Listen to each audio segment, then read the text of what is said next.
Coming up, Malaysia Tzu Chi volunteers continue their recycling work outside despite the poor air quality. We see how the destruction of Taiwan's wetlands led to a decrease of visiting migratory birds.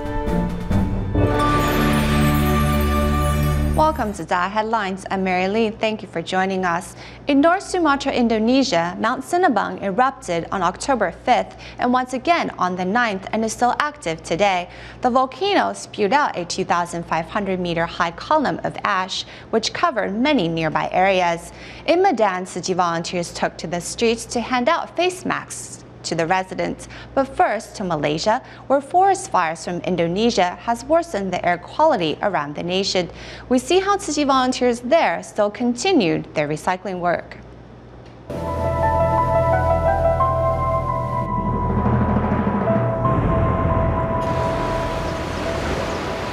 For the past week, Malaysia has been troubled by severe air pollution. It's really foggy. The recent weather hasn't been really good. It doesn't rain all day, but it's just not good. Every year before the rainy season, farmers in the neighboring country of Indonesia will carry out soil preparation by burning their fields. However, the huge forest fires also cover the whole Southeast Asia with smoke. Despite the poor air quality, a group of volunteers in the suburb of Penang continues their good work. Today is recycling day. Many people said we should stay home on such weather. But for us volunteers, it doesn't really matter. It is great that we can give. The smog doesn't bother us because it is a worthy cause.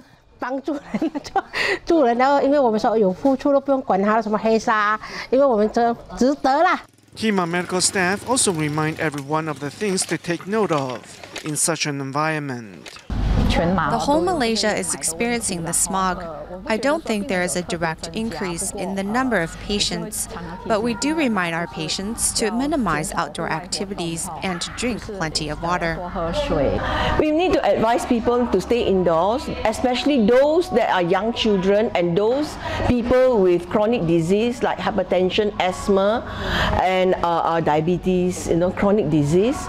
Besides raising awareness of the weather conditions, residents and volunteers all pray for rainfall, which will help improve air quality. Behind me is Jiraya village in Karo Regency. The volcanic ash and lava from Mount Sinabung had a direct impact on residents. In some areas, schools were forced to shut down temporarily. Situated in North Sumatra, Mount Sinabung erupted on October 5th and remains active today. The nation's Center for Volcanology and Geological Hazard Mitigation indicates that the volcano is currently in its third level alert. The clouds of ash from the volcano has covered areas of Medan, affecting many lives. We have been calling on members of the public to wear masks because we don't know which direction the ash will spread, and it is very detrimental to our health. As many residents were not aware of the harm caused by volcanic ash, Medan Tzu Chi volunteers took to the streets to hand out facial masks. I think it's great because where we live now is covered in ash. For those who need a mask, this is a meaningful activity. Ini benar-benar suatu kegiatan yang sangat-sangat membantu masyarakat kita yang membutuhkan masker. Though no words were exchanged, Tzu Chi's love and care is spreading through the streets of Medan. October 13th is a day of significance for Tzu Chi. In 2001, a spate of natural and man-made disasters, including the September 11th attack in the U.S. and typhoons Nari and Toraji in Taiwan, moved Master Zhen Yan to launch a campaign on October 13th of that year, as 1013 is homophonous in Chinese to the phrase of one person, one good deed. 13 years later, this campaign is still ongoing as volunteers continue to spread love around the world. On October 13th, 2001, a Spread the Seeds of Love concert was organized at the Tzu Chi Banqiao Grounds. Various religious representatives and members of the public joined together to pray for blessings. 一心一善 Under the umbrella of One Person, One Good Deed movement, Tzu Chi volunteers from around the world came together. Whether it was taking to the streets or hosting various events, volunteers encouraged members of the public to spread their love through good deeds. In the United States, volunteers seized the opportunity at a community volunteer training session to unite everyone's compassionate heart. We began the Spread the Seeds of Love movement. We didn't call it an activity because when activities come to an end, they are over, but a movement is continuous. Meanwhile, in Argentina, volunteers organized a gathering inviting local teachers to spread seeds of goodness on school grounds.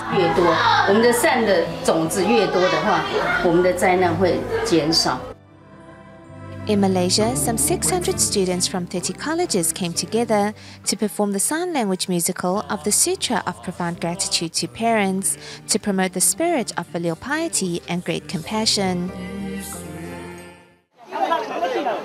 13 years on, the One Person, One Good Deed movement is still going strong. We go back to 2001, the year the movement was started. It was a year plagued by countless disasters, natural and man-made.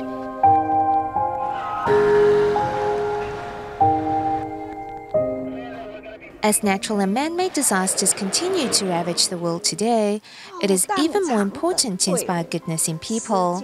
Hence, on October 13th, Master Cheng Yen initiated the One Person, One Good Deed movement.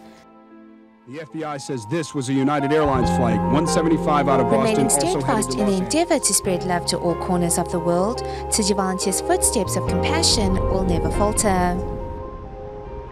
As the end of the year draws near, the assembly of Tzu Chi's Blessing and Wisdom Red Envelopes has started. In Hualien, Taiwan, staff members from various Tzu Chi departments have started a special batch of red envelopes for the volunteers and residents of Mozambique. In Hualien, staff members of various Tzu Chi departments put their spare time to good use by learning how to make this year's Blessing and Wisdom Red Envelopes. The glue dries quickly, so we need to work fast and with a careful hand. We must steady our mind and then push the coin down. It's similar to a test of hand-eye coordination. What's special about these particular Blessing and Wisdom Red Envelopes is that it is being assembled with the Mozambican Matika coins instead of a Taiwanese coin. When Mozambique volunteers visited Hualien in November of 2013, they brought with them filled bamboo coin banks to donate to Typhoon Haiyan survivors. Their love was donated, but Master Cheng Yen then asked that the coins be saved and used in the red envelopes going to Mozambique during the 2014 blessing ceremonies. We're fortunate to have this opportunity to strengthen our bonds with them by making Blessing and Wisdom red envelopes.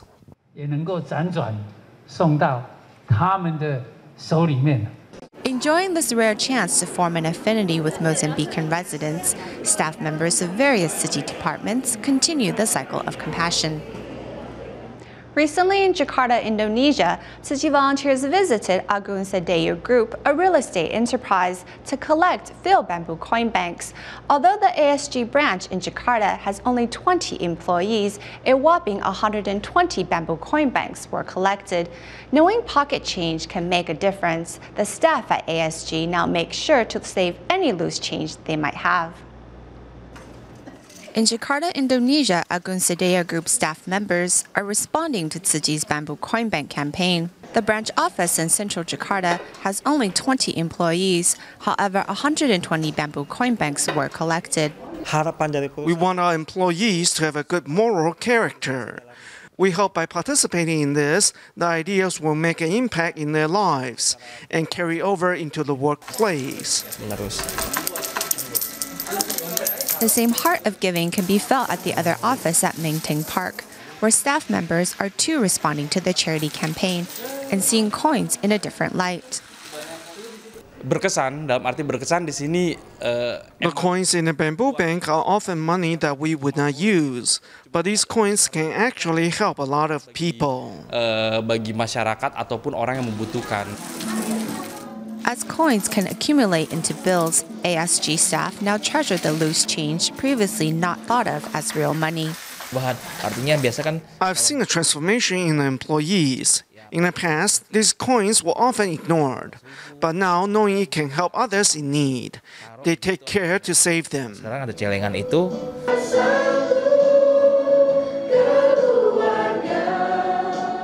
In response to the campaign, the staff at ASG is not only nurturing a heart of giving, but also learning humility. In Taiwan on October 11th, a musical concert to thank the friends of DaAi TV was held at the Tzu Chi Banqiao Grounds, where fresh from their fundraising tour in Malaysia, the a cappella group Vox performed. On stage, the 6 members of Vox, an a cappella group, performed songs from different genres. Among the concert goers is DaAi radio host Chen Yijun, who also brought her family to watch the show.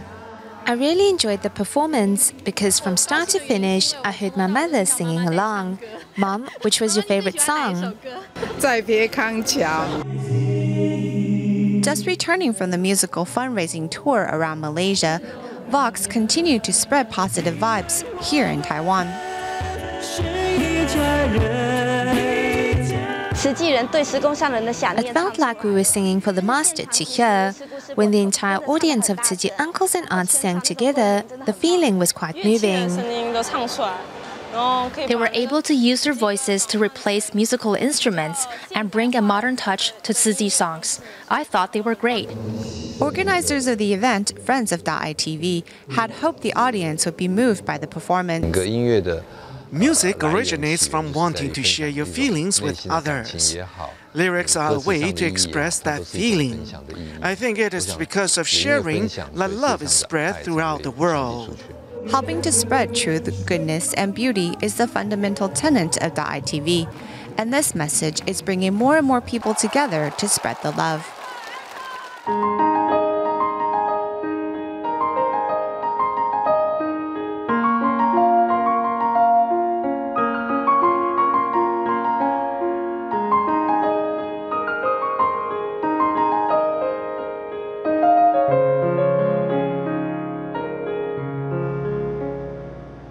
Taiwan is blessed with an abundant wildlife, especially birds, as many migratory birds will visit the island during the winter months. However, birdwatchers have noticed a sharp decline in these international visitors in recent years. We investigate in our new series by examining the destruction of Taiwan's wetlands.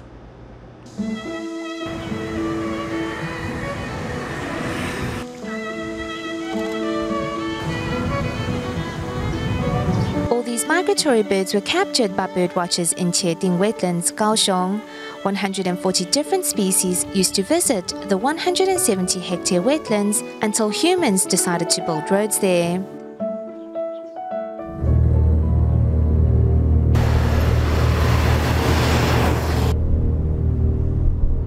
They built roadway 1-1 really wide. It's 60 meters in width and cuts the wetlands into north and south. The once whole wetlands was divided in two by roadway 1-1. Then another road was installed, further damaging the habitat.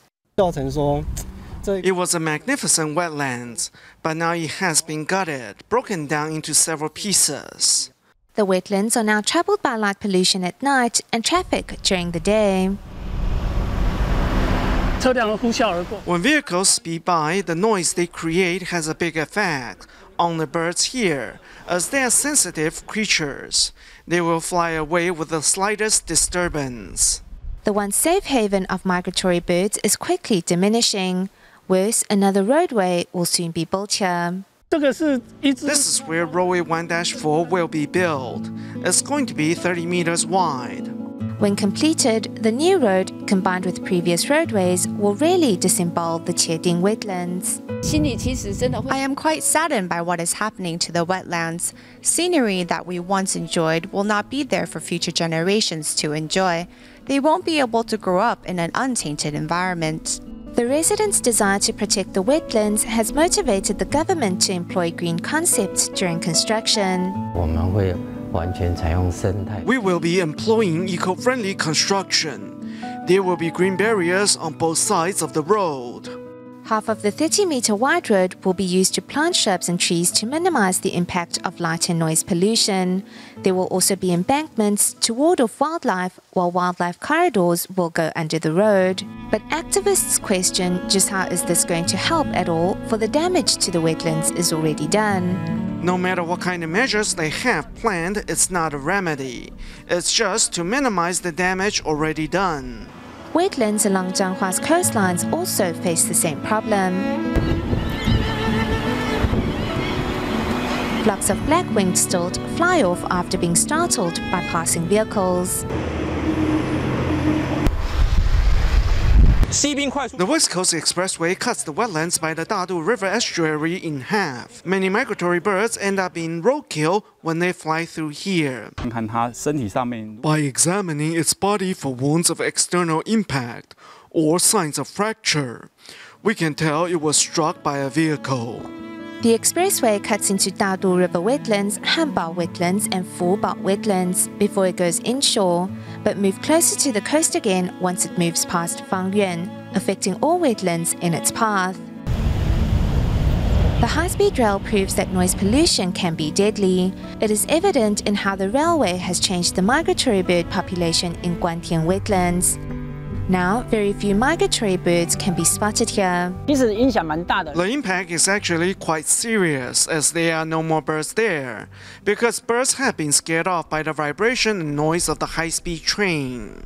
The wetlands have been home to wildlife for thousands of years, but in the name of human development, their homes are being destroyed. Where does the answer to sustainable development lie? Now in its 11th year, Tima's free medical clinic for foreign laborers held at Taipei's main train station continues to serve this often forgotten segment of Taiwanese society.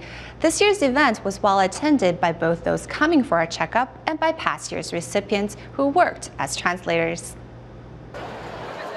On the weekend, Taipei Station is a favorite hangout for foreign laborers, with this weekend being particularly crowded due to the celebration of the Muslim holiday of Eid al-Adha. Among the crowds are also foreign laborers who are wearing Tzu Chi volunteer vests, encouraging those gathered to take a moment for a health checkup.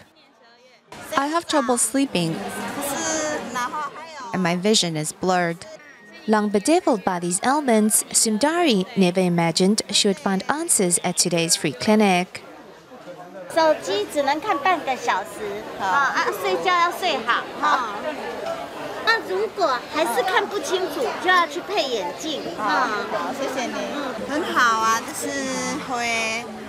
It was good. It showed me how to better take care of myself. I am happy for that.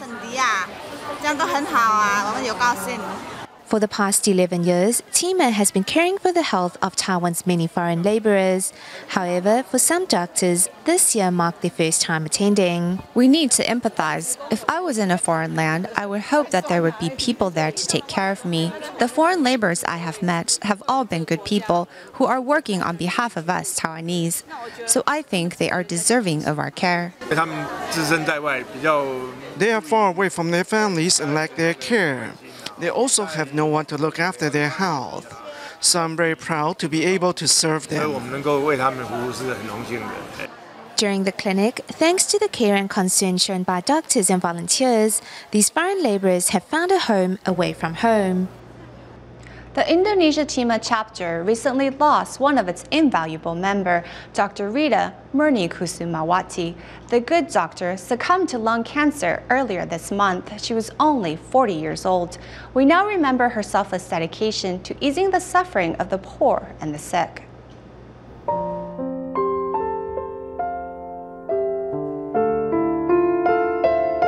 It's as if we were just laughing together yesterday.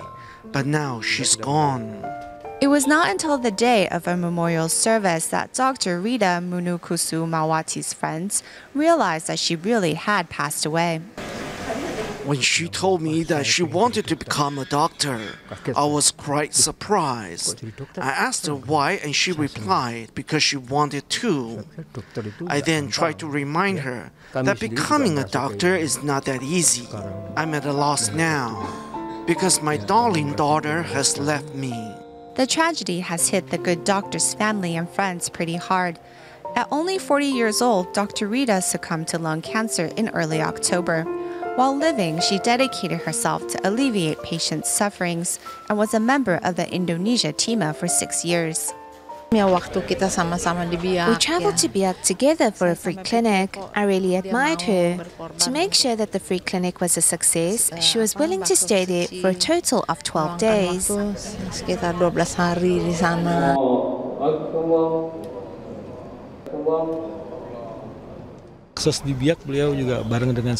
She enjoyed taking on any assignment given to her. She also had a good sense of team spirit.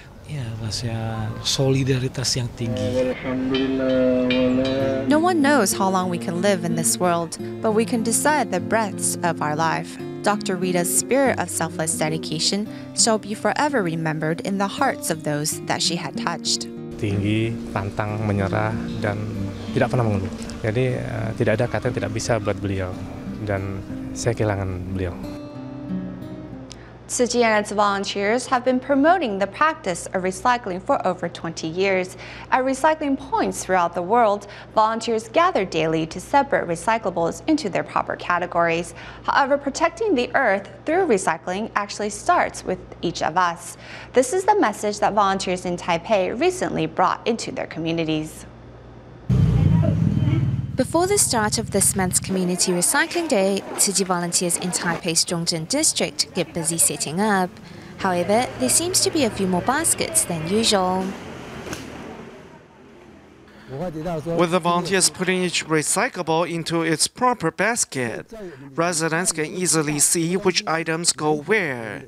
They then can do the same kind of sorting at home. Before, residents would bring their recyclables here and we would help sort them. Today, however, we want them to try and sort their recyclables into the correct categories themselves.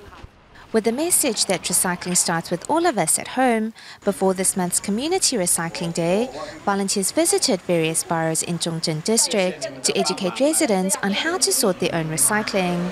This housewife, whose recyclables are clean and tidy, has obviously taken the message to heart. For bottles that are empty, I will wash them out with water before turning them over to dry. Once dry, I will then recycle them.